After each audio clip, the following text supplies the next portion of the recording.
बिस्मिल्लाहिर्रहमानिर्रहीम। अस्सलाम वालेकुम नाज़रीन। मुअज़्ज़ज़ दोस्तों, आप इस कहानी की इससे पहले 27 किस्से सुन चुके हैं। अब 28वीं किस्त मुलाहिज़ा फरमाएं। उसकी ख्वाहिश थी कि तुम दोनों सरकारी आदमियों से मुकाबले में मारे जाओ। मैं अब गुलाम अहमद के करीब ही खड़ा था। वो सहमी सहमी सी नज़रों से मेरी तरफ देख रहा था। वो शायद समझ भी ना पाया हो कि उसके साथ हुआ क्या था। मेरा हाथ इतनी तेजी से हरकत में आया था कि मैं खुद भी हैरान हुए बगैर नहीं रह सका था। रिवाल्वर का दस्ता गुलाम अहमद की कनपट्टी पर पड़ा था और वो दूसरी तरफ को लढ़क गया था। मैं चंद लम्हे वहीं खड़ा रहा। वो बेहिस्सो हरकत ही रहा। मैं उसके बेडरूम में आया और अपनी ज़रूरत की चंद चीज़ें तलाश करने लगा, जो बिलाखिर मुझे मिल ही गई। एक मजबूत रेशमी अज़ारबंद, एक कलम और एक राइटिंग पैड। अज़ारबंद का फंदा मैंने गुलाम अहमद के गले में डालकर उसे यकलख्त कस दिया और गिरा लगा दी। उसकी सांस रुकी तो बेहोशी खत्म हो गई और वो बुरी तरह मचलने लगा, लेकिन फंदा अपने गले से ना हटा सका। उसकी गर्दन और चेहरे की नसें यूं फूल गई थी गोया अभी फट पड़ेंगी। आंखें उबल आई थी। मिलाकर वो साख्त हो गया और दहिश उन आंखों में मुंजमंद होकर रह गई। सॉरी डियर गुलाम अहमद, मैंने ज़ेर लब कहा। तुम्हारा कसूर सिर्फ इतना ही था कि तुम उस्ताद लब्बू के लिए काम करते थे। मैं अगर तुम्हारे साथ ये सलूक न करता तब भी एक ना एक रोज़ तुम किसी न किसी के हाथ से मर ही जाते। उसके बाद एक कुर्सी मैंने तपाई के करीब खींची और बैठकर नहायत तवज्जो और इन्हिमाक से लिखने लगा। उस्ताद जी, अपने एक नादीदा शागिर्द की तरफ से यह हकीर तोहफा कबूल फरमाइए। अशरफ खान मर चुका है। इस खबर से आपको बेहद खुशी हुई है ना? मैंने सोचा इस मौका पर छोटी मोटी खुशी हम भी मना लें। इस तरह हिसाब भी बराबर हो जाएगा। एक लाश के बदले एक लाश। गो के मुझे मालूम है कि गुलाम अहमद की आपके लिए वो हैसियत नहीं थी जो अशरफ खान की मेरे लिए थी। बहरहाल जल्दी में यही बंदोबस्त हो सका है, क्योंकि मैं इस वक्त मुल्क से बाहर जा रहा हूँ। लेकिन ये मत समझिएगा कि हमेशा के लिए जा रहा हूँ। जिस कदर जल्द मुमकिन हो सका मैं वापस लौट आऊँगा और आपको किसी ऐसी हस्ती की लाश का तोहफा पेश करूँगा जो आपको बहुत ही प्यारी होगी। ये मेरा वादा है। दिल छोटा मत कीजिएगा। मैं समझता था कि हमारी लाइन में काफ़ी निडर और मर्दे मैदान किस्म के मुजरिम पाए जाते हैं, सीना तान कर आमने सामने खड़े होने वाले, अपने झगड़े खुद निपटाने वाले। लेकिन जिस अंदाज से तुमने मुखबरी करके और दूसरे चक्कर चला के अशरफ खान और उसका साथ देने वालों को कुचलने की कोशिश की, इससे मुझ पर इंकशाफ हुआ कि हमारी लाइन में तुम जैसे लोग भी पाए जाते हैं, जिनका शुमार मर्दों में किया जा सकता है न औरतों में। अगर तुम में गैरत की कोई रमक बाकी होगी तो ये रुक्का लेकर दौड़े हुए पुलिस के पास नहीं जाओगे, और अगर तुम्हारे रगपट्टों में ज़रा भी जान होगी तो अपनी जंग खुद ही लड़ने की कोशिश करोगे। बहरहाल तुम ख्वाह कोई भी तरीका इख्तियार करो, मेरे लिए उससे कोई फ़र्क नहीं पड़ता। मैंने तुमसे जो वादा किया है वो ज़रूर पूरा करूँगा। मुंतज़िर रहना और बाद में शिकवा न करना कि खबरदार नहीं किया था। उम्मीद है तुम समझ चुके होगे कि मैं कौन हूँ। खुदा हाफिज़। खत लिखकर मैंने तनकीदी जाविया नज़र से उसे पढ़ा। ठीक ही लिखा गया था। मेरे मफहूम का अब अगर उस्ताद लब्बू पर वही असर होता जो मैं चाहता था तब बात थी। वो वर्क मैंने राइटिंग पैड से अलहदा करके गुलाम अहमद के गिरबान में फंसाया और कमरे से निकल आया। दरवाज़ा मैंने नहायत इत्मीनान से बंद करने के बाद नीचे गली में आकर निकलने से पहले इत्मीनान कर लिया कि कोई बाहर मौजूद तो नहीं। गाड़ी में बैठकर मैं उस गली से निकला तो मेरा इरादा टेलीग्राफ ऑफिस जाने का था, जहां पब्लिक टेलीफोन बूथ भी मौजूद थे। मैं शहर के एक बाजार से गुजर रहा था कि मेरी नज़र नोशे पटवारी पर पड़ी। वो अपनी पान सिगरेट की दुकान खोलकर उसे झाड़ने पूछने के बाद बैठने की तैयारी कर रहा था। मैंने गाड़ी उसकी दुकान से काफ़ी आगे ले जाकर एक जगह रोक दी जहाँ उसकी नज़र न पड़ सके। फिर मैं पैदल वापस आया और तारीख शीशों की ऐनक उतारने के बाद मैंने उसे अपनी तरफ मुतवज्जा किया। सिगरेटों का एक रैक दुरुस्त करते हुए वो चौंक कर मुड़ा और मुझे देखकर उसने यूं बाहें फैलाईं जैसे कोई बिछड़ा हुआ दोस्त मिल गया हो। वह तमाम लोग जो उससे कभी कोई चीज़ उधार नहीं लेते थे, उनसे वो इसी तरह मिलता था। कहाँ थे मेरी जान? मुसाफे और मुआनके से फारिग होकर और एक ही सांस में कई रस्मी जुमले बोलने के बाद उसने गद्दी पर बैठते हुए कहा, तुम्हारे तो 2 खत भी आए पड़े हैं। मैं यही जानने के लिए नोशे के पास रुका था। खत राशिद के सिवा किसी के नहीं हो सकते थे। खतों खताबत के लिए मैंने उसको नोशे का एड्रेस दिया था और नोशे पर नजर पड़ते ही मुझे ये बात याद आ गई थी, वरना मैं अब तक राशिद को भूला हुआ था। नोशे ने 2 खूबसूरत लफाफे निकाल कर मुझे थमा दिए, जिन पर कई जगह उसके कथई फिंगरप्रिंट्स नहायत उम्दगी से सब्त हो चुके थे। मैंने नोशे का शुक्रिया अदा किया और जज्बा ममनूनियत से ही मगलूब होकर न सिर्फ एक सेहतमंद किस्म का मीठा पान बनवा कर खा लिया, बल्कि सिगरेट का एक पैकेट भी खरीद लिया। काफ़ी अरसे बाद आज धुएं के गरारे करने को जी जा रहा था। नोशे को मेरे साथ पेश आने वाले वाक़यात का फ़कत इल्म नहीं था, वो बड़े जोश व खरोश से मेरी और अशरफ खान की खैरियत दरियाफ्त कर रहा था।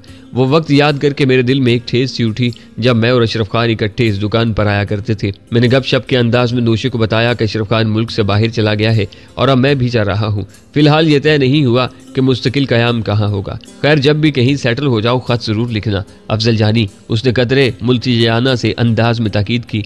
शायद उसने दिल ही दिल में इन चीज़ों की फहरिस्त भी बनानी शुरू कर दी थी जो वो मुझसे मंगवाना चाहता था। मैंने दोनों खतूत जेब में ढूंढे और उसे खुदा हाफिज कहकर आगे चल दिया। ऐनक और टोपी मैंने दोबारा पहन ली। बाजार में चहल पहल शुरू हो चुकी थी। बेशतर दुकानें खुल चुकी थीं। टेलीग्राफ ऑफिस पहुंचकर मैंने एक पब्लिक बूथ में खड़े होकर वो नंबर डायल किया जो गुलाम अहमद ने मुझे बताया था। दूसरी घंटी पर ही रिसीवर उठा लिया गया। जी फरमाइए, दूसरी तरफ से पूछा गया। आवाज़ नुस्वानी लेकिन खुरदरी थी। गुलाम अहमद ने ठीक ही बताया था। उस्ताद लब्बू जैसे ही वापस आए उसे एक पैगाम दे देना। मैंने आवाज़ बदलने और लहजा हद्दुल इम्कान सपाट रखने की कोशिश की। कौन बोल रहा है? दूसरी तरफ से फौरन मोहतात लहजे में पूछा गया। वो जो कोई भी थी यकीनन चौंक उठी थी। उस्ताद लब्बू को जब तक तुम मेरा पैगाम दोगी तो वो खुद ही समझ जाएगा कि मैं कौन बोल रहा था। मैंने सर्दमैरी से कहा, उससे कहना कि गुलाम अहमद के मकान में उसके लिए एक तोहफा मौजूद है जिस कदर जल्द मुमकिन हो उसे वसूल कर ले, इससे पहले कि पुलिस उस तक पहुंचे। उस्ताद लब्बू कम अज कम एक नज़र उसे देख ले तो बेहतर होगा। खुदा हाफिज। मैंने फ़ोन बंद कर दिया।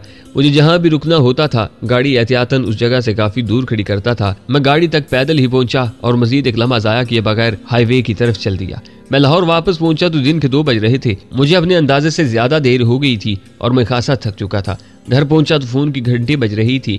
रिसीवर उठाया और दूसरी तरफ से शरफू की आवाज सुनाई दी। शुक्र है खुदा का। वो तवील सांस लेकर बोला, कहाँ थे भाई तुम? मैं तो समझा था कि शायद तुम्हारा इरादा बदल गया और तुम वापस चले गए या किसी और तरफ को निकल गए। अपना अब तक का रिकॉर्ड तो यही है बरादर मोहतरम शरफू साहब। मैंने ठंडी सांस लेकर कहा कि जिस मकाम को खैरबाद कह दिया उसकी तरफ लौट कर नहीं गए। मुझे एक ज़रूरी काम याद आ गया था। फरार होते वक्त मैं और अशरफ खान एक जगह कुछ सुराग छोड़ाए थे। मैंने बेहतर समझा कि नई ज़िंदगी शुरू करने से पहले उन्हें भी मिटाऊं। ये तो बहुत अच्छा किया तुमने, उसने तमानियत से कहा। फिर एक लम्हे के तवक्कुफ के बाद बोला, शाम का क्या प्रोग्राम है? मुझे एक साहब से मिलने जाना है जिनसे शायद मुस्तकबिल में भी तुम्हें अक्सर वास्ता पड़े। मैंने सोचा है तुम्हें भी साथ लेकर चलूं। वापसी पर कुछ देर के लिए एक जगह रुकेंगे। वो एक आसेब ज़दा सी कोठी है मगर वहाँ चंद बहुत सी हसीन किस्म की बदरूहें रहती हैं। हम जैसे मेहमान की बहुत कदर करती हैं बेचारी। अगर तुम मुनासिब समझो तो उन्हें शर्फ़ मुलाकात बख्श दिया जाए। फिलहाल तो मैं बहुत थका हुआ हूँ, मैंने कहा। रिसीवर मुझे इतना भारी मालूम हो रहा है जैसे वर्जिश के लिए डंबल वगैरह उठाया हुआ है। मैं सोने लगा हूँ। तुम रवाना होने से आधा घंटा पहले मुझे फ़ोन कर लेना। अगर मैं होश व हवास में हुआ तो तैयार होकर बैठ जाऊँगा। बिल्कुल ठीक, उसने सिलसिला मुनक़ता कर दिया। बिस्तर पर गिरते वक्त मैंने इस बात पर खुदा का शुक्र अदा किया कि मेरे दीगर मसाइल हल होने के साथ साथ शरफू जैसे आदमी से भी मेरी मुलाकात हो गई थी और मेरी किसी खास कोशिश के बगैर मेरा दोस्त भी बन गया था। वो उन लोगों में से था जिनके साथ रहकर ज़िंदगी काफ़ी दिलचस्प और रंगीन महसूस होने लगती है। फ़ोन की घंटी ने मुझे गहरी नींद से जगा दिया। दूसरी तरफ शरफू था, पूछ रहा था कि मैं उसके साथ जाने के लिए तैयार हो सकता हूँ या नहीं। वैसे तो मेरा उस वक्त बिस्तर से हिलने को दिल नहीं चाह रहा था, लेकिन जो कुछ उसने कहा था उसे याद करके मैं फ़ौरन चाकू चुबंद हो गया। ठीक है, तुम आधे घंटे बाद आ जाओ, मैं तैयार मिलूंगा, मैंने कहा। आधे घंटे बाद वो पहुंच गया और हम उसकी कार में बैठकर मजंग रोड पर एक वकील के दफ्तर में पहुंचे जहां शरफू के मुज़ाकरात तकरीबन पौन घंटे तक जारी रहे। इस दौरान मामूली सी गर्मा गर्मी भी हुई। कुछ फाइलें भी उठा कर कभी पटकी गईं और कभी खोल कर देखी गईं। मामला मेरी समझ में आ रहा था और वो मामला इस काबिल था कि उसमें दिलचस्पी ली जा सके और चंद अजीबो गरीब खैर कानूनी मोशगाफों को समझा जा सके। लेकिन उस वक्त मैं इस किस्म की चीज़ों में दिलचस्पी लेने के लिए तैयार नहीं था। हम किसी न किसी तरह अपनी जमाइयों को रोके हुए था। खुदा करके ये बहस तमाम हुई। शरफू ने नोटों की एक गड्डी वकील साहब के हवाले की और हम आरास्ता पैरास्ता एयर कंडीशनर दफ्तर से बाहर आ गए। यार, मैंने सीढ़ियाँ उतरते हुए तहसीन अबेज लहजे में कहा, तुम तो हर मामले में बहुत ही मजे हुए आदमी रखते हो। यकीन नहीं आता कि देहात से आया हुआ कोई शख्स 9 साल में ऐसी शातिर चीज़ बन सकता है। वक्त का सही इस्तेमाल किया जाए तो 9 साल बहुत मुद्दत होती है। वो गहरी सांस लेकर बोला, और बहुत कम लोगों को ये अंदाज़ा होता है कि हम देहाती ज़्यादा ज़हीन होते हैं। हम तन आसान नहीं होते और जिधर का रुख भी करते हैं बरमे की तरह सुराग करके घुसते चले जाते हैं। सख्त जान होते हैं, अपनी जगह खुद बना लेते हैं। अगर तुम कभी सुराग लगाने की कोशिश करो तो तुम्हें अंदाज़ा होगा कि अच्छाई और बुराई, जायज़ और नाजायज़ दोनों सतहों पर जो लोग बहुत ऊपर गए हैं वो बुनियादी तौर पर देहाती थे। फिर उसने मुझे देहाती और शहरी की नफ्सियात और दोनों के पस मंज़र का फ़र्क समझाया और अपने लेक्चर के इख्तिताम पर कहा, मैं चाहता हूँ तुम इससे भी कम वक्त में मन जाओ। तुम्हारे अंदर लगन मुझसे भी ज्यादा है और तुम मुझसे कहीं कम उम्री में मजबूत सहारे मुयस्सर आ गए हैं।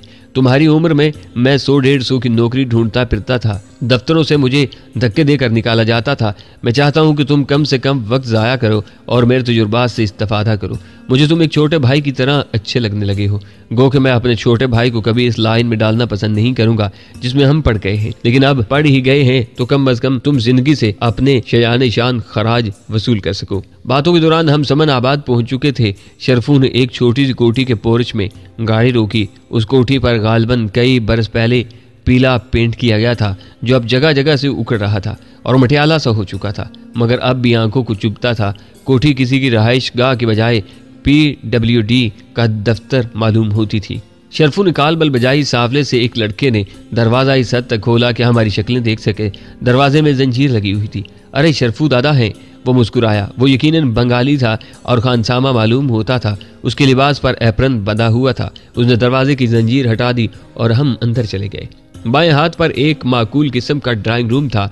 शरफू बेतकल्फी से एक सोफे पर बैठ गया। बैठा क्या, तकरीबन लेट ही गया। खानसामा अपने सफ़ेद दांतों की नुमाइश करते हुए बोला, मैं मैडम को जाकर बोलता हूँ। थोड़ी देर बाद फरबा अंदाम सी एक अधेड़ उम्र औरत मुस्कुराती हुई कमरे में दाखिल हुई। खुशबू का एक झोंका सा उसके हम कदम था। उसका लिबास, मेकअप, सब कुछ बड़े सलीके का था और वह हर एतबार से एक मुअज़्ज़ज़ औरत मालूम होती थी। लेकिन जब वो बोली तो उसका लहजा मुझे उन्हीं खास औरतों वाला महसूस हुआ जिन्हें अब मैं भी काफ़ी हद तक पहचानने लगा था। कहाँ थे शरफू दादा इतने दिनों से? मैडम अपने लहजे में अपनाइयत समोने की कोशिश करते हुए बोली। नसीब दुश्मना, तबीयत तो ठीक थी। तबीयत तो अपनी ठीक ही रहती है, शरफू अंगड़ाई लेते हुए बोला, मगर तुम्हें मालूम है अपनी आदत का। अकेले तो सैर तफरी पर जाने को दिल ही नहीं चाहता और काफ़ी दिनों से कोई माकूल कंपनी मुयस्सर ही नहीं थी। बस इस जिंदा दिल नौजवान से दोस्ती इस्तवार हुई है तो शायद कभी कभार तुम्हारे दौलत खाने पर हाजिरी देते रहें। ज़ह नसीब, ज़ह नसीब, मैडम ने पहलू बदलते हुए कदरे बेध्यानी से कहा। वैसे आज आए हो तो कुछ ज़्यादा ही जल्दी आ गए हो। लड़कियां अभी तक तैयार हो रही हैं, मेकअप कर रही हैं। हमें घर जाने की ऐसी कोई जल्दी नहीं। शरफू बोला, तुम अगर मसरूफ़ हो तो मसरूफ़ ही रहो, हमारे लिए कुछ पीने को भिजवा दो। मैं अभी भिजवाती हूँ। मैडम उठते हुए ममनूनियत भरे अंदाज में मुस्कुराई। वो यकीनन उस वक्त किसी चक्कर में उलझी हुई थी। मुरवतन हमारे पास बैठी थी। वो चली गई और कुछ देर बाद एक और नौकर जो अपनी हरकतों सकनात से गूंगा बहरा मालूम होता था, पीने पिलाने का सामान रख गया। हम कुछ तरंग में आए तो मैंने शरफू से कहा, तुम अपना हुलिया ऐसा क्यों रखते हो? कासम खान के गैंग में तुम जितनी अहमियत के हामिल हो और फिर उम्र के जिस दौर में हो, इसमें ये जीन्स जैकेट, ये गले में बंधा हुआ रुमाल और हाथ में कड़ा वगैरह कुछ जचता नहीं। तुम्हें मुअज़्ज़ज़ हुलिये में रहना चाहिए। तुम एक मुख्तसर लेकिन ताकतवर तंजीम के एग्जेक्टिव हो। वो हंसने लगा और काफ़ी देर तक हंसता ही रहा। बिलाकर संजीदा होते हुए बोला, इस किस्म की चीज़ें मुझे अब एहसास कमतरी में मुब्तला नहीं करती। मेरी ज़ात से इस तरह के नफ्सियाती उलझाव तो ख़त्म हो गए हैं। मैं अपना हुलिया जानबूझकर ऐसा रखता हूँ। मैं खुद चाहता हूँ कि मेरी शख्सियत का तासुर कुछ ऐसा ही बने कि मैं वो गाउदी हूँ जिसे पक्की उम्र में 4 पैसे मुयस्सर आए हैं तो फैशनेबल शहरी नौजवान बनने की शौक में मुब्तला हो गया हूँ। इस तरह मेरे बारे में लोग अमूमन गलत फहमी का शिकार रहते हैं। उन्हें तभी पता चलता है जब मैं उनकी गर्दन नापता हूँ। सच्ची बात तो ये है कि पहली बार देखकर मैं भी तुम्हें निरा गाउदी ही समझा था। मैंने कदरे खसियानी हंसी के साथ एतराफ़ किया। शुक्र है इस तासुर के तहत मैंने कोई हमाकत नहीं की, वरना शायद आज हम दोस्त न होते। शायद, उसने मुहब्बत से लहजे में कहा और फिर कदरे चौंकते हुए बोला, और हाँ, यहाँ कासम खान का नाम लेने और ये गैंग वगैरह जैसे अल्फाज इस्तेमाल करने की जरूरत नहीं। यहाँ मैं ठेकेदार हूँ, मुख्तलिफ फर्मों को बिल्डिंग मटीरियल और लेबर सप्लाई करता हूँ, समझे? वो मुझे आंख मार कर मुस्कुराया, और खुद अपने बारे में भी मोहतात रहा करो। मैंने मुआज़रत खाना अंदाज में सर हिलाया। कुछ देर बाद 4-5 लड़कियां कमरे में दाखिल हुईं। उनके साथ खुशबुओं का एक रेला भी कमरे में दर आया। मेरी नज़र में तो वो चारों ही हसीन थीं। उनमें सिर्फ एक ही कमी थी कि बनी सवरी होने के बावजूद उनके चेहरों पर जिंदगी की चमक नहीं थी। मैंने उनमें से कम उम्र तरीन को अपने साथी के तौर पर मुंतखब किया और एक दूसरे कमरे में पहुंचकर तखलिया मुयस्सर आने के बाद एक मरले पर बड़ी तरंग में पूछा, तुम इस जिंदगी में कैसे आई? उफ, खुदा की पनाह। उसने बेजारी से सर थाम लिया। क्या तुम मर्दों के पास पूछने के लिए कोई और सवाल नहीं होता? वो जमाना बीत गया जब मैं जिगर थाम के सवाल के जवाब में अपनी दुख भरी कहानी सुनाया करती थी। तुम मर्द लोग यहाँ अच्छा वक्त गुजारने आते हो। तुम्हें चाहिए कि अच्छा वक्त गुजारो और दफा हो जाओ। तुम्हें अच्छी तरह मालूम होता है कि हम जैसी लड़कियों की कहानी क्या होती है या क्या हो सकती है। इसके बावजूद शायद तुम लोग सिर्फ चस्के लेने के लिए पूछते हो, वरना इस तरद्दुद की क्या जरूरत है? वो जो किताबों में लिखा होता है कि हर बड़े आदमी की कामयाबी के पीछे एक औरत का हाथ होता है, या ये कि औरत ही किसी शख्स को बड़ा आदमी बनाती है, तो मेरे ख्याल में इसकी हम वजन एक और बात भी किताबों में लिखी जानी चाहिए थी, वो ये कि हर औरत की जिल्तों के पीछे एक मर्द का हाथ होता है। बस इतनी सी कहानी है, इसे बार बार दोहराने से क्या फ़ायदा। मैं अगर इस वक्त आईना देखता तो शायद अपनी आंखें मुझे गेंद की तरह गोल नजर आती। इस कम उम्री में इतनी तलखी, कोठी खाने में गुजारे हुए 3 साल, किसी शरीफाना जगह पर गुजारे हुए 30 बरस पर भारी और उनसे कहीं ज्यादा कठिन होते हैं। वो पहले से ज्यादा तलखी से बोरी। इसका मूड बिगाड़ कर अपनी शाम खराब करने से कोई फायदा नहीं था। सरदस्त में उसके लिए कुछ नहीं कर सकता था सिवाय खिसियाना होने के। चुनाचे मैंने उसके मशवरे पर अमल करना ही बेहतर समझा कि अच्छा वक्त गुजारो और दफा हो जाओ। रात के तकरीबन 12 बजे मैं और शरफू वहां से दफा हो गए। हम बड़ी तरंग में थे। मजंग चौकी पर कड़ाही गोश्त की एक दुकान पर हमने डट कर खाना खाया। उसके बाद शरफू ने मुझे घर छोड़ा और चलते चलते पूछा, सुबह का क्या प्रोग्राम है? मैं तो कल दिन में बहुत मसरूफ रहूंगा। मैं भी अब मसरूफ हो जाना चाहता हूँ। छोटी मोटी तफरीह तो साथ साथ चलती रहेगी। मैंने कहा, कासिम खान मुझे जो ट्रेनिंग दिलवाना चाहता है, मेरे ख्याल में वो सुबह ही से शुरू कर दूं। जैसे तुम्हारी मर्जी। शरफू ने कंधे उचकाए और रुखसत हो गया। दूसरी सुबह मुझे कासिम खान को फोन करने की जरूरत पेश नहीं आई। मैं सोकर उठा ही था कि शैतान सी शक्ल वाला एक बूढ़ा मेरे हाँ आन पहुंचा। वो सफेद शर्ट और कैनवस के सफेद ही जूते पहने हुए था। जादूगरों जैसी उसकी नुकीली सी दाढ़ी भी सफेद थी और जाने क्यों मसनूई नजर आ रही थी। मेरे बच्चे, मैं वो शख्स हूँ जिसने 20 पत्थरों को तराश कर हीरा बनाया है। उसने गेट से मेरे साथ चलकर कमरे में पहुंचकर कहा, तुम्हें भी हीरा बनाने की जिम्मेदारी कासिम खान ने मुझे सौंपी है, चलो मेरे साथ चलो। उसकी आवाज़ किसी हद तक तोते जैसी थी। मेरे जहन से अभी नींद का खुमार सही तौर पर नहीं उतरा था। मैंने आंखें मलते हुए कहा, मुझे हीरा बनने में कोई एतराज नहीं चच्चा मियाँ, मगर अभी तो मैंने गुसल नाश्ता कुछ भी नहीं किया। नाश्ते की जरूरत नहीं, बड़े मियाँ ने फैसला कुन लहजे में कहा। बस अगर ठंडा यक बस्ता पानी दस्तयाब है तो उससे नहा लो ताकि तुम्हारा जहन पूरी तरह बेदार हो जाए। नाश्ता तुम मेरे साथ करना, ऐसा लाजवाब नाश्ता करवाऊंगा कि उसके बाद रोजाना नाश्ता करने मेरे पास दौड़ आओगे। तुम्हें मेरे साथ मेरे घर चलना होगा। मेरा तरबियत का तरीका बड़ा साइंटिफिक किस्म का है। तुम्हें इस तरह संजीदगी से कुछ दिन मेरे साथ गुजारने होंगे जैसे कोई क्लास अटेंड कर रहे हो। कुछ प्रैक्टिकल्स भी होंगे, तुम्हारी जहानत और बहादुरी के इम्तिहान भी होंगे, बहुत से लोगों से मुलाकातें भी होंगी। अगर तुम मेरे मतलूबा मयार को पहुंच गए तो तुम कासिम खान के खास और खास आदमी बन जाओगे।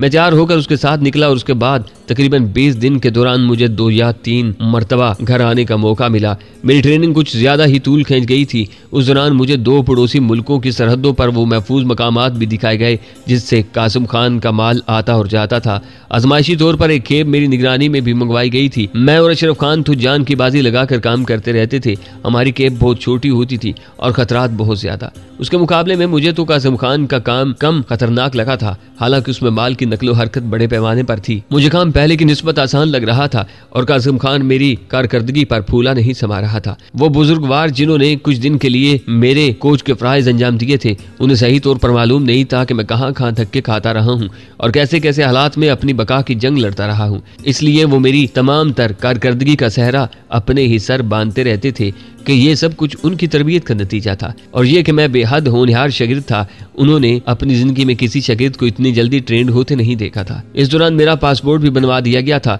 कासिम खान का इरादा था कि सीधे रास्ते से भी मुझे 2-3 पार्टियों के साथ चंद ममालिक के चक्कर लगवाए जाएंगे। इन इतराफ में सिर्फ एक तरफा फेरा होता था, कम हुजम की मंशियात ले जाई जाती थी।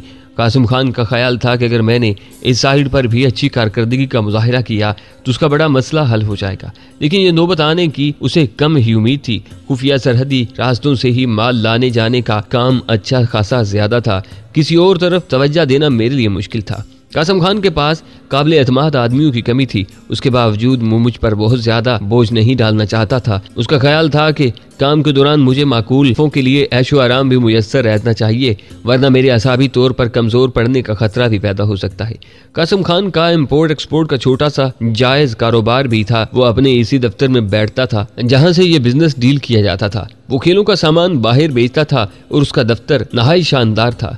वाल टू वाल कारपेट, चमकता हुआ फर्नीचर, एयर कंडीशनर कमरे, नहायत चुलबुली किस्म की सेक्रेटरी वगैरह। गर्ज ये कि एक माकूल दफ्तर के तमाम ही लवाजमात मौजूद थे, क्योंकि मुझे यकीन नहीं था कि उस दफ्तर से इतना बिजनेस होता था जितना उसकी शान और शौकत थी।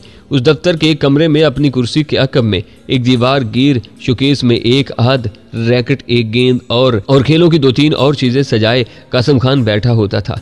मैं सिर्फ एक मरतबा उससे मिलने उस दफ्तर में जा पहुंचा था और वो भी बिला इत्तला। तभी उसने नहायत मुलायमत से मुझे समझा दिया था कि अपने काले धंधे से मुतल्लिक किसी भी शख्स से वो उस दफ्तर में कतई मुलाकात नहीं करता। हत्ता कि उन लोगों में से किसी को उस दफ्तर के नंबर पर फ़ोन करने की भी इजाज़त नहीं थी।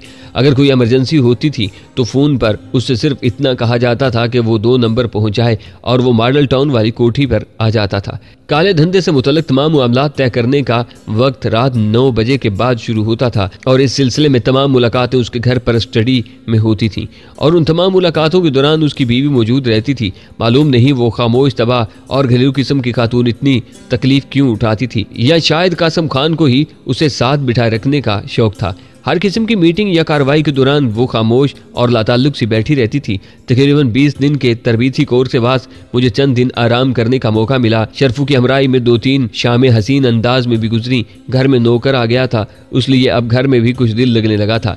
एक रात मैं न जाने क्या तलाश कर रहा था कि मेरी नज़र दराज में पड़े हुए 2 खतूत पर पड़ी। ये राशिद के खतूत थे जिन्हें मैंने खोल कर भी नहीं देखा था। मैंने उन्हें खोल कर पढ़ा तो अपने आप पर बड़ी शर्म आई कि उस बेचारे ने इतने खुलूस से इतने तवील 2 खत लिखे थे और मैंने आज तक उन्हें खोल कर भी नहीं देखा था।